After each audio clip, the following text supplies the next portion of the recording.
ओम शांति। आज की मुरली में बाबा ने कहा, जो बाप का बनकर अंदर यज्ञ में रह करके रूहानी सर्विस नहीं करते, वे जाकर दास दासियां बनते हैं। फिर पिछाड़ी में नंबरवार पुरुषार्थ अनुसार ताज मिल जाता है। उन्हों का भी घराना होता है, प्रजा में नहीं आ सकते। कोई बाहर का आए अंदर वाला नहीं बन सकता। जरा इस बात को स्पष्ट करेंगे। कोई बाहर का आए अंदर वाला नहीं बन सकता, इसका क्या अर्थ है? ओम शांति। सबसे पहले हम समझेंगे कि दास दासी और प्रजा में क्या अंतर होता है। दास दासी सत्युग में उन आत्माओं को कहा जाता है जो राजमहल में रह के राजघराने के सदस्यों के बीच में सेवाधारी का पाठ बजाती हैं। उनको कहते हैं दास दासी। जैसे कि श्री कृष्ण और राधे को तैयार करने का काम, उनके लिए भोजन बनाने का काम, ये कौन करेगा? दास दासी। तो राजमहल में रह के सेवा तो करेंगे, राज परिवार का सदस्य नहीं होंगे, वो राजघराने के मेंबर नहीं होंगे, उनका घराना अलग होगा। और जो आत्माएं बाहर रहती हैं, है ना, उनको हम प्रजा कहते हैं। उनका राजा रानियों से उस तरीके से मिलना जुलना नहीं होगा जैसे दास दासियों का होता है। वो कभी कभी राजा रानियों से मिलेंगे, पर दास दासी रोज राजा रानियों से मिल सकते हैं, क्योंकि उनका राजमहल में आना जाना रोज रहता है। तो ये बहुत बड़ा अंतर है। अब कैसे डिसाइड होगा, क्या पुरुषार्थ ऐसा होगा कि कौन आत्मा दास दासी बनेगी और कौन आत्मा प्रजा बनेगी? तो बाबा ने उसका बहुत सुंदर राज स्पष्ट किया। आज बाबा ने कहा, जो आत्मा यज्ञ में समर्पित हो जाती हैं पर रूहानी सेवा नहीं करती, तो वो आत्माएं जाके सत्युग में दास दासी का पाठ बजाते हैं। क्यों पाठ बजाती हैं ऐसा? क्योंकि यहाँ पे भी वो संगम पे बाबा के घर में रही, बाबा के घर के क्लोज रही, है ना, पर उन्होंने पुरुषार्थ नहीं किया, इसलिए राजमहल के राज परिवार के सदस्य नहीं बन पाए, है ना। सेवाधारी तो बन गए, दास दासी तो बन गए, पर है ना सदस्य नहीं बन पाए। अगर उन्होंने पुरुषार्थ किया होता, सेवा की होती, ऊंच पुरुषार्थ किया होता, तो वो राज परिवार के सदस्य बन सकते थे।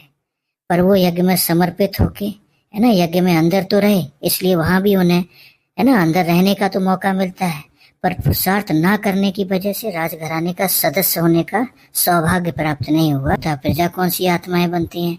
है ना, जिन्होंने थोड़ा सा ज्ञान सुना, है ना, बाबा को अपना मान लिया, पर पुरुषार्थ नहीं किया, न सेवा की, न यज्ञ के प्रति कोई समर्पणता दिखाई, तो ऐसी आत्माएं प्रजा बनती हैं।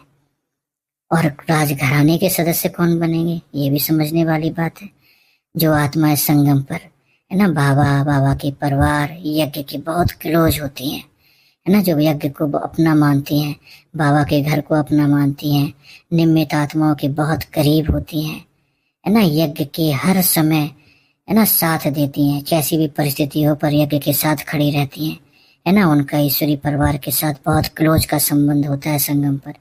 तो ऐसी आत्माएं, है ना, जिनका बहुत क्लोज संबंध भी है संगम पे और ऊंच पुरुषार्थ भी करती हैं। दोनों चीजें चाहिए, बाबा के घर के साथ प्यार, निमित्त आत्माओं के साथ प्यार, ईश्वरी परिवार के साथ प्यार, और साथ ही साथ ऊंच पुरुषार्थ। तो ऐसी आत्माएं राज परिवार का सदस्य बनती हैं या राजघराने में उच्च पद पाती हैं। बाबा ने कहा, ज्ञान और भक्ति का खेल बना हुआ है।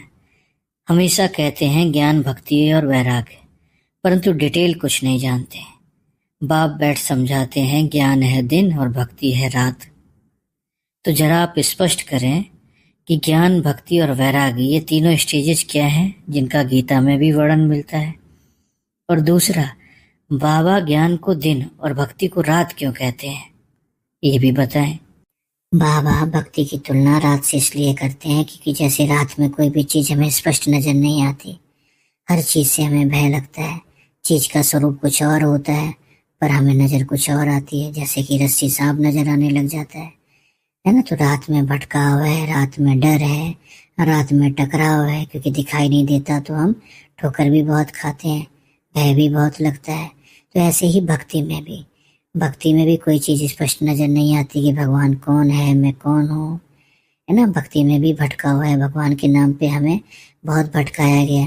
किसी ने बोला आत्मा ही परमात्मा है, किसी ने बोला परमात्मा सर्वव्यापी है ना। किसी ने हमें प्रकृति के तत्वों को ही परमात्मा का रूप बना के पूजना सिखाया, है ना। कोई नाग की पूजा करता है, कोई गाय की पूजा करता है, कोई शनि की पूजा करता है ना, कोई नदियों की पूजा करता है। तो कभी ग्रह नक्षत्रों की पूजा, कभी प्रकृति के तत्वों की पूजा, कभी जीव जंतुओं की पूजा, कभी गुरुओं की, कभी देवताओं की, है ना, कभी भूतों की।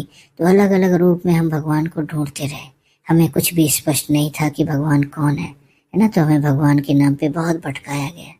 किसी ने बोला ये यज्ञ करो तो भगवान खुश हो जाएंगे, तो वो यज्ञ करना शुरू कर दिया। किसी ने बोला इसका पाठ करो तो भगवान खुश हो जाएंगे, तो उसका पाठ करना शुरू कर दिया। तो भक्ति में जैसे कि भटकाव भी है, टकराव भी है, सब कुछ है, जैसे कि रात में होता है। इसलिए बाबा भक्ति की तुलना रात से करते हैं, है ना। कोई भी चीज हमें स्पष्ट नजर नहीं आती है, ना अपना परिचय है, ना बाबा का परिचय है, ना कर्मों की गति स्पष्ट है, ना ड्रामा का राज स्पष्ट है। पर ज्ञान में बाबा ने हमें सब कुछ स्पष्ट कर दिया, है ना, कि मैं कौन हूँ, है ना, परमात्मा कौन है, कर्मों की कोई गति कैसे काम करती है, ड्रामा का आदि मध्य अंत पूरा बाबा ने हमें समझा दिया। तो अभी हमें कोई भगवान के नाम पे भटका नहीं सकता, कोई फंसा नहीं सकता, उलझा नहीं सकता, है ना, क्योंकि हमारे सामने हर चीज बहुत स्पष्ट है।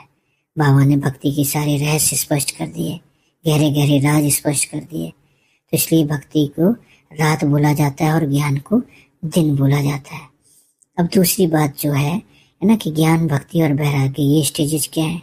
तो हम आधा कल्प भक्ति करते हैं, है ना। आधा कल्प भक्ति के बाद संगम पर बाबा हमें मिलते हैं।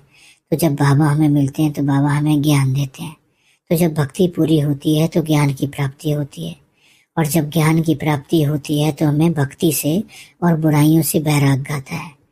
तो आधा कल्प की भक्ति, फिर मिले बाबा, तो मिला ज्ञान, और ज्ञान के मिलने से हमें आया वैराग्य, फिर हम भोगते हैं ज्ञान की प्रारब्ध। तो इस तरीके से ज्ञान, भक्ति और वैराग्य, है ना, पूरे ड्रामा का आधार बन जाता है। बाबा ने कहा भक्ति मार्ग में भी साक्षात्कार होता है। साक्षात्कार नहीं होता तो इतने मंदिर आदि कैसे बनते, पूजा क्यों होती। साक्षात्कार करते हैं, फील करते हैं, यह चैतन्य थे। जरा इस बात को स्पष्ट करेंगे कि बाबा यहाँ पे क्या कहना चाहते हैं। इस बात को समझने के लिए हमें बाबा के पाठ को समझना बहुत जरूरी है। बाबा ने कई बार मूल्यों में कहा है कि बच्चे, जब तुम स्वर्ग में होते हो तो बाबा वानप्रस्थ में होते हैं, अर्थात बाबा का उस समय कोई भी डायरेक्ट और इनडायरेक्ट पार्ट नहीं चलता है। पर जब हम आत्माएं द्वापर में विकारों के वशीभूत होके, है ना, दुखी हो जाते हैं, तो हम भगवान को पुकारना शुरू करते हैं, और भगवान की पुकार में ही भक्ति मार्ग की शुरुआत हो जाती है। तो जब हम भगवान को पुकारते हैं तो भगवान इनडायरेक्ट तरीके से, है ना, हमारी सुनवाई करते हैं, हमारी भक्ति का फल देते रहते हैं। अल्पकाल का जो भी फल बनता है बाबा हमें देते रहते हैं। जैसे जो आत्मा, है ना, साक्षात्कार की चाह न रखती है, बाबा उनको साक्षात्कार करा देते हैं। कोई आत्मा स्थूल धन की चाह न रखती है तो बाबा उसको, है ना, उसकी वो इच्छा भी पूरी कर देते हैं। तो भक्ति में अल्पकाल की जो भी इच्छाएं होती हैं बाबा इनडायरेक्ट वे में पूरी करते रहते हैं, और साक्षात्कार के द्वारा बाबा भक्ति में भावना को जीवंत रखते हैं, है ना। क्योंकि आत्मा अगर भक्ति करती रहे और उसको कोई भी अनुभूति ना हो तो भक्ति में कोई भी रस नहीं रहेगा। तो हमने देखा कि भक्ति में कितना आत्माएं भगवान को भावना से याद करती हैं। इसका मतलब है भक्ति में भी भगवान उन आत्माओं को अनुभव कराते रहते हैं, साक्षात्कार के माध्यम से या किसी और माध्यम। जैसे कोई श्री कृष्ण का भक्त है और वो श्री कृष्ण की भक्ति कर रहा है, पर श्री कृष्ण तो है नहीं, है ना, तो उसको उसकी भक्ति का फल कैसे मिलेगा। तो बाबा, है ना, श्री कृष्ण का साक्षात्कार करा के उसकी भक्ति का फल दे देते हैं। अब वो आत्मा श्री कृष्ण को जीवंत अनुभव करती है तो उसकी भावना बैठ जाती है। वो आत्मा जब श्री कृष्ण की मूर्ति बनाएगी, मंदिर बनाएगी, तो बहुत भावना के साथ बनाएगी, क्योंकि उसने श्री कृष्ण को फील किया है ना। बाबा कहते साक्षात्कार के माध्यम से आत्माएं ऐसे फील करती हैं जैसे चैतन्य में थे। और यही वजह है कि भक्तों का भगवान के साथ इमोशनली, है ना, हमेशा कांटेक्ट बना रहता है। कितना भावना से भगवान को याद करते हैं द्वापर में, कितने सुंदर सुंदर गीत बनाए हैं भक्तों ने भगवान के लिए, है ना। तो इतना इमोशंस बिना अनुभव के कभी भी भक्ति में हो नहीं सकता है। तो जो भी मंदिर बनते हैं इतने बड़े बड़े, है ना, जो भी सुंदर सुंदर मूर्तियां बनती हैं, भक्ति में जो भी भावनाएं हैं, गीत हैं, उन सब का आधार क्या बनता है ना, जो बाबा इनडायरेक्ट तरीके से उनकी भावनाएं, चाहे साक्षात्कार के माध्यम से या किसी और तरीके से अनुभूति करा के पूरी करते रहते हैं। पर बाबा का संगम पर डायरेक्ट पाठ चलता है, बाबा प्रत्यक्ष हो जाते हैं ब्रह्मा बाबा के तन में आके। आज की मुरली में प्रश्न है, मुक्ति धाम में जाना कमाई है घाटा, जरा इसको बताएं। इस सृष्टि पे दो कैटेगरी की आत्माएं हैं। पहली कैटेगरी जो जीवन मुक्ति चाहती है, अर्थात सुख शांति दोनों चाहते हैं। दूसरी कैटेगरी की आत्माएं जो सिर्फ मुक्ति चाहते हैं, अर्थात शांति चाहते हैं। तो जो आत्माएं सिर्फ मुक्ति चाहती हैं, अर्थात शांति चाहती हैं, तो जब बाबा आते हैं, है ना, और बाबा वापस ले जाते हैं उनको, तो उनको मुक्ति मिल जाती है। जब वो घर पहुंच जाती हैं तो ये उनके लिए कमाई है, क्योंकि आधा कल्प उन्होंने सिर्फ मुक्ति के लिए ही पुरुषार्थ किया है। मुक्ति की चाहना रखती हैं और जिसकी चाहना की उनको मिल गया तो उनके लिए वो कमाई है।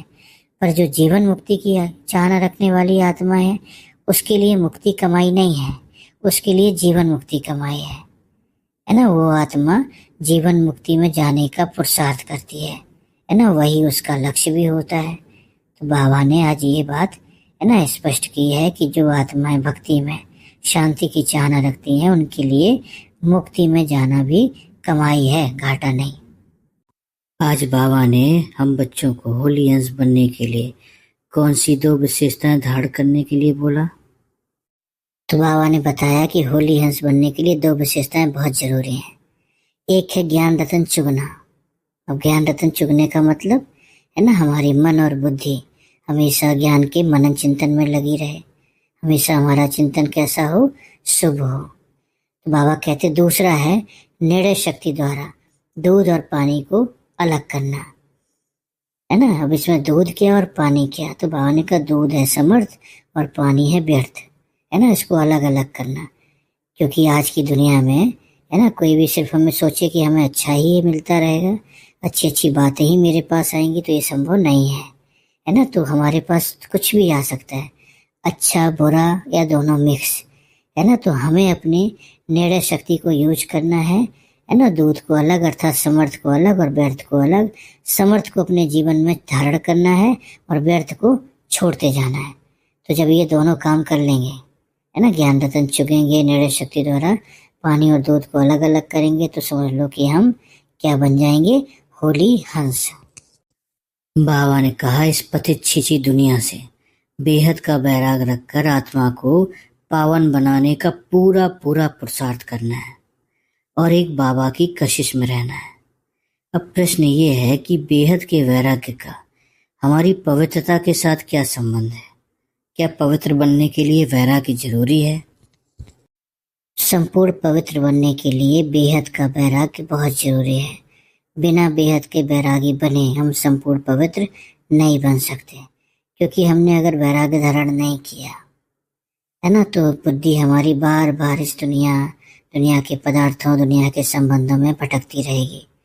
कभी भी हम अपने आप को बाबा पे स्थिर नहीं कर सकेंगे, है ना, और कभी भी हमें बाबा से वो पावर नहीं मिलेगी जिससे हम पावन बन सकें।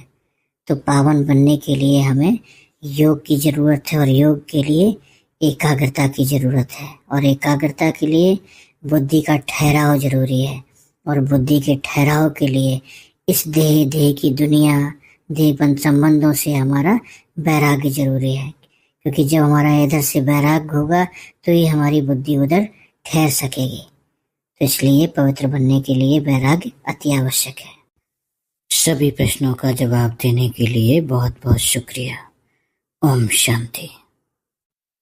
शुक्रिया बाबा। ओम शांति बाबा।